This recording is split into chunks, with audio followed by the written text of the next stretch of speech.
Part 1. The signal explained in detail. Story opens with a distress signal, an urgent and broken call for help from Deep Sector 12, a distant and mostly ignored corner of the galaxy. This sector holds little of strategic or political value, save for the small mining outpost orbiting the dead planet, Carthwan 7. The outpost is run by a handful of sentient species from the Galactic Alliance, mostly laborers and low-level personnel. The location is so remote that no one expects anything but the usual machinery malfunctions, minor skirmishes, or pirate raids. But the signal that arrives is different. It's brief. It's frantic. It's terrifying. Only 3 words cut through the static and noise. They are coming. Those words hit like a thunderclap across the Galactic Rescue Alliance's command systems. Protocols activate. A patrol ship is dispatched immediately to investigate. The patrol ship is standard fare for such emergencies, lightly armed, equipped for reconnaissance and medical support rather than combat. Carries a diverse crew, Zoroth engineer, a Yaldrin medic, Tariku soldiers. And, as it turns out, a last-minute addition, a human observer named Sergeant Elias Mercer. His presence is explained away as routine human interest in joint rescue operations, though no one questions why Earth inserted one of its own into such an unimportant mission. When the crew arrives at the outpost, they're greeted not by conflict or carnage but by eerie silence. There are no visible signs of a struggle. No bodies, no blood, no organic residue, nothing biological at all. The facility is entirely intact, save for some unsettling and precise slash marks along the inner wall's deep cuts through reinforced metal, made by something with strength well beyond even the strongest alien combatants. Even pirates or rival corporations would have left something behind. Signs of battle, sabotage, or looting. Wow. But this place is untouched, hollow, and sterile, like something swept through and erased life itself. As the team explores deeper into the command center, they trigger a secondary beacon, this one manually activated, meaning someone was still alive, or at least was recently. Manual activation also suggests a desperate final effort, a last message left behind for whoever might come next. That secondary signal transmits across the entire Alliance emergency relay system, but its message is cryptic and disturbing. We sealed it below. Don't open it. Don't. The transmission cuts out mid-sentence, ending in what sounds unmistakably like a human scream. This moment marks a shift from mystery into dread. Something had been sealed. Not fought. Not killed. Sealed. Which implies it couldn't be stopped through conventional means. Crew doesn't fully grasp the severity yet, but the human on board, Mercer, does. Though he says little at this stage, his growing discomfort and urgency hint that Earth knows far more than it's letting on. What makes this part chilling is the slow burn of tension. The outpost isn't just dead, it's cleansed. It's not the chaos of war or destruction. It's the quiet aftermath of something surgical, deliberate. The enemy isn't obvious. There's no sign of resistance. Just a whisper of a presence and the silence left in its wake. And then there's the final twist in this part, the warning label. Found on the lower levels, the exploration team discovers a sealed door marked with primitive .unreadable, symbols primitive to them but instantly recognizable to Mercer. A Terran warning plaque. Do not open. Level 5 biohazard. Property of Earth Defense Black Site Number 7. This tells the audience 2 things immediately. Earth has classified black site facilities scattered across the galaxy. Whatever's inside. That vault wasn't meant to be found and never meant to be released. The alien crew doesn't realize the gravity of what they've discovered. They dismissed human writing as outdated or irrelevant. They made the classic HFY mistake, underestimating humanity and its secrets. But Mercer's reaction says it all. He knows. He knows that Earth doesn't just bury things for no reason. Something was locked away in a level 5 biohazard vault and left beneath a mining outpost. It was never meant to see the light of day again. The setup of this first part builds a deep sense of foreboding. The unanswered questions pile up. Who were they that were coming? What was sealed below? why was Earth's tech or its warnings ignored? And most critically, what exactly did the distress call awaken? By the end of Part 1, it's clear the outpost didn't need rescue, it needed quarantine. And now the galaxy may be too late. Part 2. Containment breach explained in detail. After the chilling events and ominous message uncovered in Part 1, Part 2 opens with the rescue team descending deeper into the outpost's lower levels. The goal: locate any survivors and understand what was sealed below. The atmosphere has drastically shifted from investigative to urgent and tense.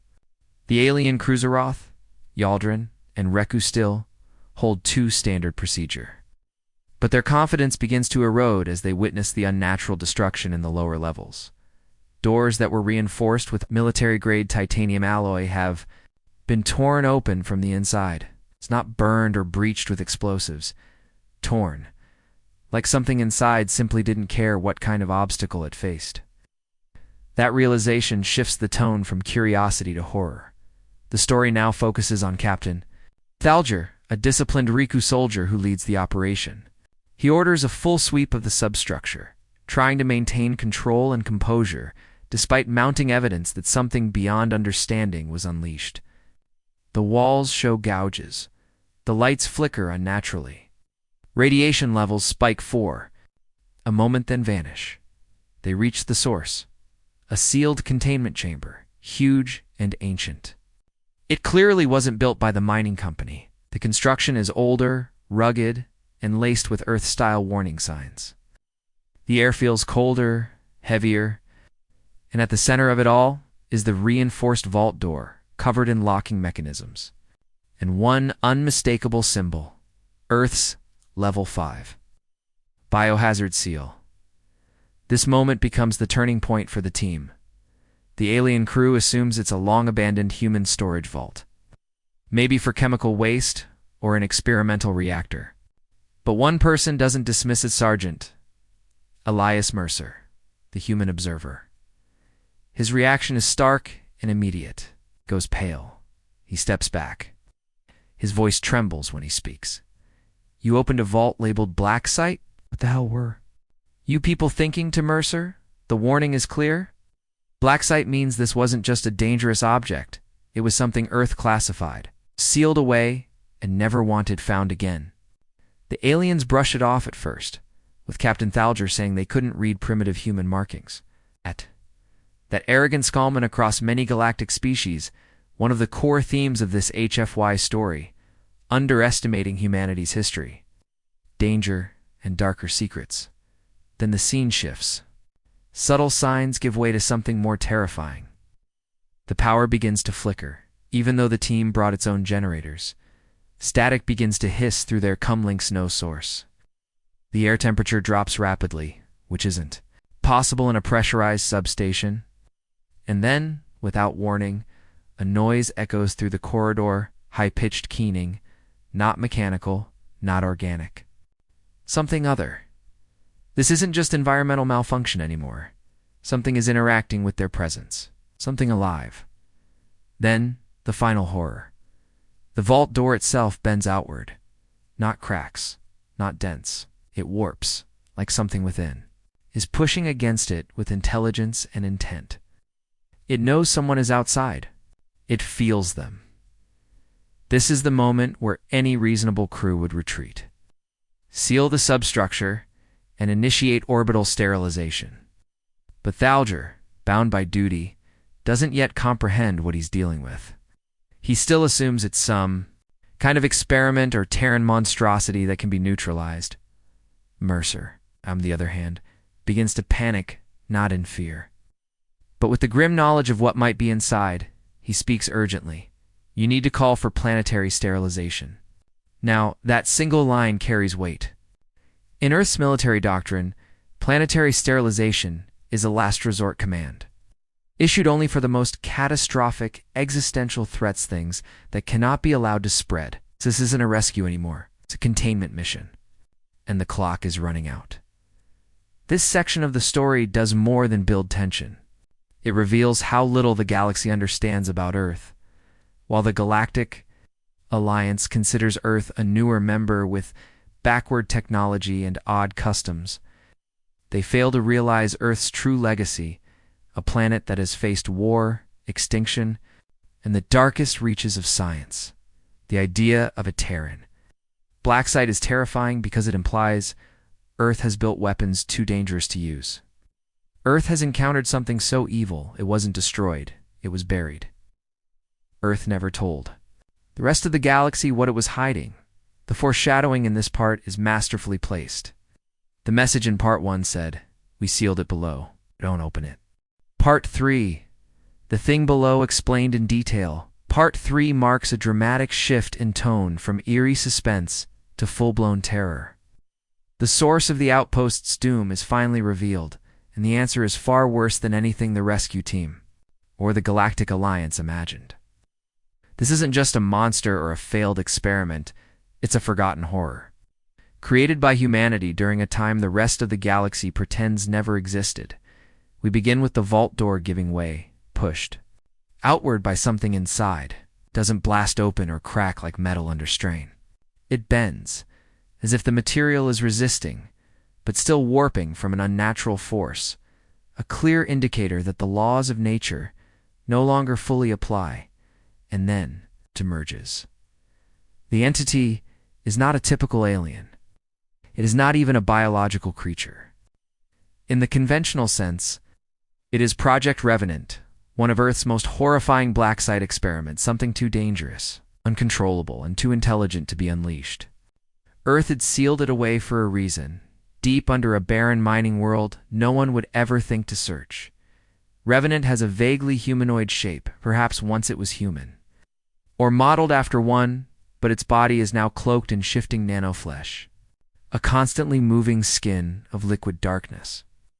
It is made of self-replicating nanites machines that adapt, evolve, and repair themselves in milliseconds. The being moves without walking, slithers through the air like an oil slick made sentient, driven by hunger and memory. The Riku soldiers, trained and heavily armed, react as expected. They fire.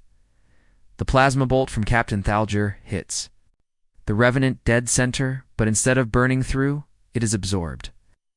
The nanoflesh analyzes the energy, processes it, and within seconds, the surface of the Revenant glows faintly with the same energy signature. It has learned. It adapts instantly. What was meant to harm it has now made it stronger. This reveals the terrifying function of the Revenant. It is not just a weapon. It is a learning organism, a predator that studies, consumes, and evolves. In real time, it can't be destroyed conventionally. Any attack simply teaches it how to resist better next time. Then the Revenant strikes. The Yaldrin medic, who had barely spoken through the mission, is the first to die. She doesn't get to scream. She doesn't even run. The Revenant engulfs her in an instant. Her body collapses into a mist of red, disassembled at a molecular level. There is no gore, no mess, no body. She is simply gone. The others panic. Orderly structure of the rescue team collapses as they realize this is not a salvage mission. It is a slaughter in slow motion. Another crew member tries to escape, but the hallway they came through is already being consumed. The black nanite mass is spreading not quickly, but with terrifying patience. It is not just killing, it is rewriting the structure of the facility itself, assimilating the environment to fit its own needs. Sergeant Mercer remains calm. He is the only one who doesn't try to run. Not because he isn't afraid, but because he knows this was always a possibility. He had been briefed long ago on the horrors humanity once created, experiments conducted during the Terran extinction wars, when Earth was desperate, fractured, and willing to build anything to survive. Revenant was a last resort. Doomsday. Option, it had been sealed not because it failed, but because it worked too well. Mercer's grim demeanor and his line to Thalger, "You need to call for planetary sterilization."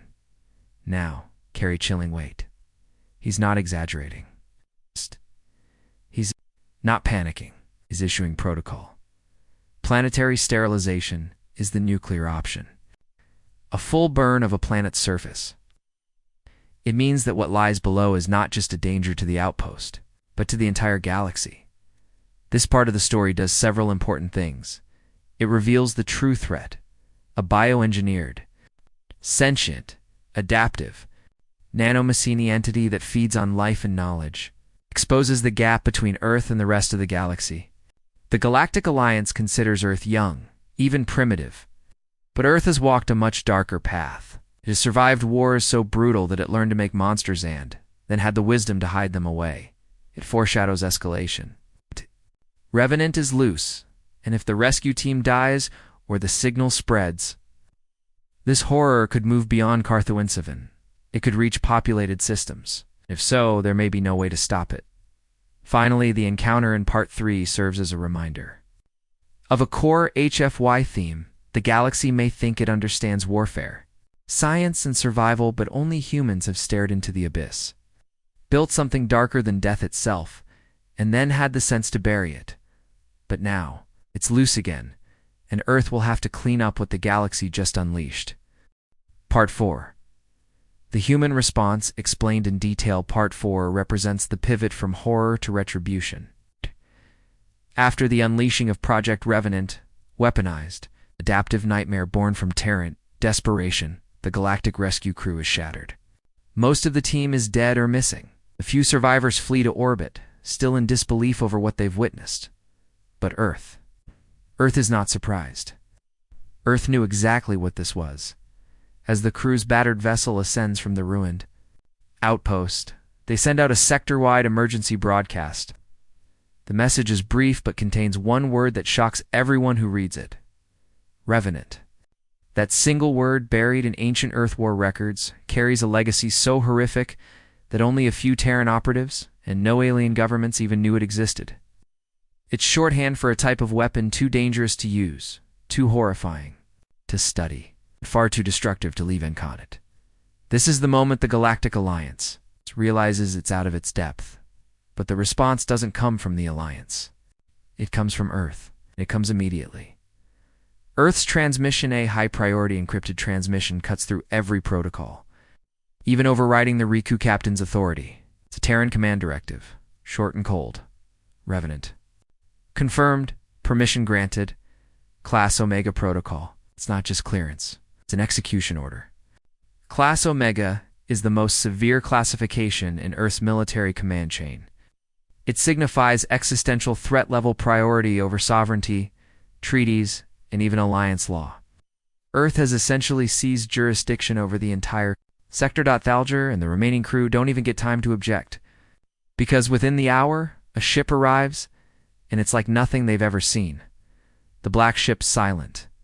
It has no markings, it's no visible weapons. Its hull is pitch black and absorbs light unnaturally. The Galactic Alliance knows that major Terran fleets, but this one doesn't appear in any database. It is not a warship. It is a containment vessel, a craft built not for battle, but for Earth. It doesn't orbit, it descends. The move itself is shocking. No Terran ship would ever risk atmospheric descent unless absolutely necessary. This isn't posturing, it's a clear message. The threat is real, and Earth has come to deal with it personally. The vessel deploys a containment unit and issues one command to the remaining aliens: evacuate all non-human personnel from the sector. This zone is under Terran quarantine authority. This is the first time many aliens learn of Earth's quarantine corps, a group so secretive that even the Galactic Council assumed it was myth or Cold War paranoia. But Earth never stopped preparing. It knew the Revenants weren't destroyed, just buried, and Earth always planned for the day someone else might dig them up. Project Warden is, the black ship lands. A single figure steps out. Not a squad, not a battalion, just one. He is tall, heavily armored. The suit is matte black, covered in sigil-like tech markings, glowing faint blue at the seams. His eyes burn with the same hue-enhanced human, modified beyond conventional limits. No insignia. No nameplate. This is not a soldier. This is Project Warden, where the Revenant is adaptation and hunger. The Warden is control and extinction. The two are opposites, designed to cancel each other out. If Revenants were Earth's plague, Wardens were the cure. The Warden doesn't speak to the crew. He doesn't issue warnings. He simply begins his descent into the ruined outpost. The galactic survivors are left in orbit. Watching helplessly, they expected Earth to send help. They didn't expect Earth to send a god of war. The Galaxy watches in silence. Part 4 is not action-heavy. Atmosphere, implication, and power shift. The entire Galactic Alliance watches, stunned, as Earth steps in without asking for permission, without negotiating, and the truly terrifying part? No one stops them. The Alliance doesn't send a fleet. The Council doesn't call for sanctions. Even the war-hardened Riku command holds its breath. Why? Because the message is clear. Earth has dealt with these monsters before. Earth made them, and Earth still has the keys to their cages. The Galaxy begins to understand that Earth is not just another young species with strange customs and hardiness. Earth is something else's civilization built on surviving apocalypse. Where others evolve cautiously, Earth mutates under pressure, then hides the evidence. And now, because someone ignored a sealed vault, Earth has returned not with diplomacy, but with finality. By the end of Part 4, the tone of the story is no longer horror, it's awe and dread. The Revenant was loose, but now the Warden had landed. And when Earth responds with silence and steel, even nightmares run. Part 5. A nightmare silenced, explained in detail. Part 5 is the climactic resolution of the story. It brings closure to the mystery and horror built across the previous chapters, but it does so not with fanfare or celebration, but with an eerie and deliberate silence. The tone shifts from galactic panic to grim finality, and humanity takes center stage as both executioner and protector. We begin with a blackout, total radio silence across the entire sector. The orbiting galactic rescue crew, along with dozens of observation satellites and outposts monitoring Carthuan 7, all go dark. No data, no visuals, no audio. The Black Terran ship that descended earlier shuts off all known communication frequencies. Entering a kind of stealth lockdown, no one knows. What's happening on the surface? Not the Galactic Alliance, not the Council, not even the Riku High Command. And that's exactly how Earth wants it. The final battle. Unseen. But felt Project Revenant, the adaptive nanet-fueled horror unleashed in the mining outpost, is now free, growing stronger by the hour, feeding on the metal, data, and biological residue left behind.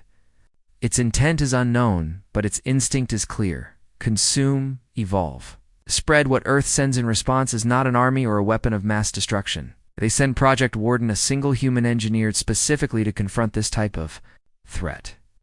The Warden is not a person in the traditional sense, but a walking failsafe, half human, half machine. Programmed with one task: eliminate Revenants at all costs. No dialogue takes place between Revenant and Warden. No grand confrontation, because these aren't characters in a traditional fight. They're forces of nature, colliding at the deepest level of warfare Earth ever devised: black site protocols. Technologies buried so deep that even modern Terrans don't speak of them. The battle is left unseen for a critical reason: to emphasize the scale and unknowable complexity of these entities. It's too dangerous, too advanced, and too horrifying for the average mind to comprehend.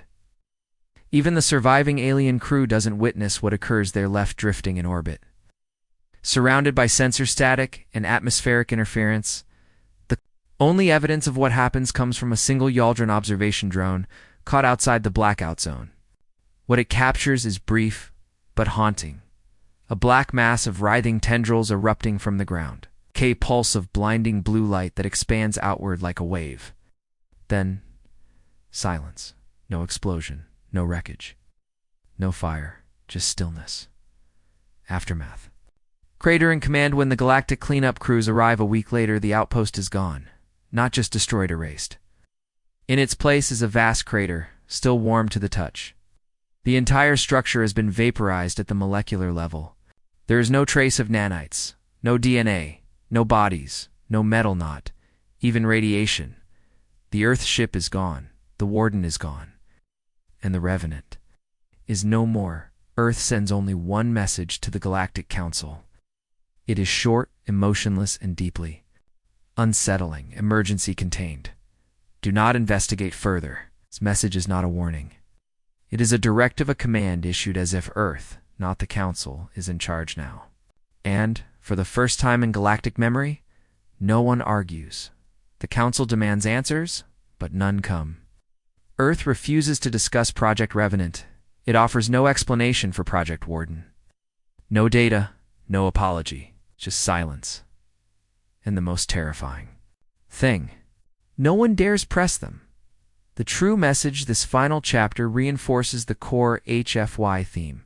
Humanity is far more dangerous than it appears, not because it is aggressive or expansive, but because it has survived horrors the rest of the galaxy has never imagined. Earth is not the naive upstart the other species assumed. It is a planet shaped by extinctional-level threats, endless war, the cruel lessons of unchecked science. Part 5 flips the script. In most galactic stories, Earth is the underdog or the student. But here, Earth is the custodian, the one species that doesn't just fear the dark. It built weapons to fight in it, and when those weapons go rogue, it buries them. And when someone unearths them, burns everything to the ground. Legacy and implications in the final moments of the story, the galaxy is left shaken. The survivors tell their tale in hushed tones. Rumors spread. Is the Warden even human? Was the Revenant truly destroyed or just sealed again? No one knows. But everyone understands one new universal rule. If you find an old Terran vault, leave it sealed. Earth's silence speaks louder than any weapon, and its response, swift, precise, and devoid of hesitation. Because when Earth responds to a distress signal, it does not come to negotiate. It comes to end the nightmare.